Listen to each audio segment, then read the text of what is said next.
Friends, आज आपल्याला बनवायचं आहे या उरलेल्या भातापासून फ्राईड राईस.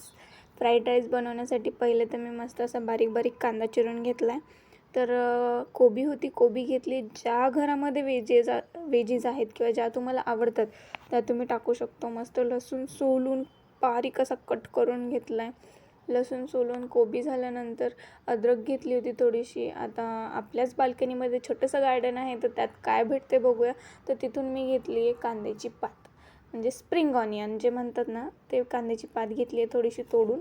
आणि मला वाटलं की थोडीशी पालकही आहे चांगली, तर मग म्हटलं पालकही घ्यावं.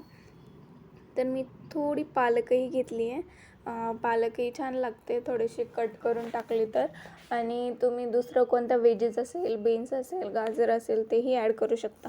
आता घरामध्ये जेवढं अवेलेबल होतं तेवढं तर मी केलं आहे. पालक आणि जे कांद्याची पात होती ती बारीक कट करून घेतली आहे. थोडीशी कोथिंबीर घेतली आहे, ती पण बारीक कट करून घेतली.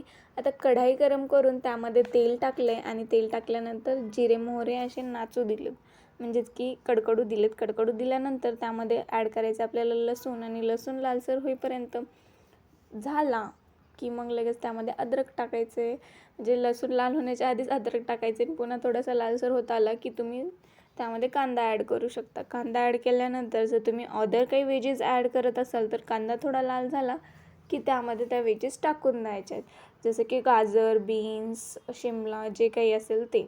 आता तुम्ही बघू शकता मी थोडंसं तिखट टाकते, थोडीशी हळद टाकणार आहे, थोडंसं मीठही ॲड करू शकता, पण मीठ जरा लास्टला ॲड करेल, कारण की राईस ॲड केल्यावर मीठ टाकलं की आपल्याला अंदाज येतो, कारण की राईसमध्ये पण आपला उरलेला भात आहे, तर भातामध्ये पण मीठ असतं आहे.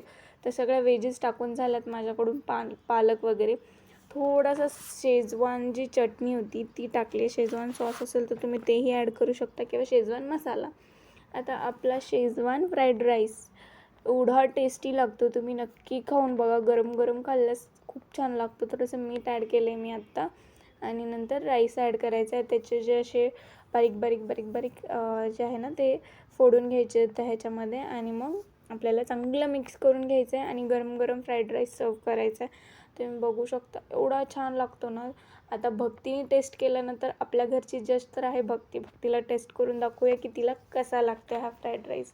आणि तुम्ही बघू शकता की मी हा फ्राईड राईस बनवला आहे, तर तो तिने खाल्ल्यानंतर तिची रिॲक्शन फार छान होती, कारण की तो खरंच खायला फार टेस्टी होतं. तुम्हीही करून बघा. Thank you for watching friends. माझे व्हिडिओ पाहण्यासाठी सबस्क्राईब करा.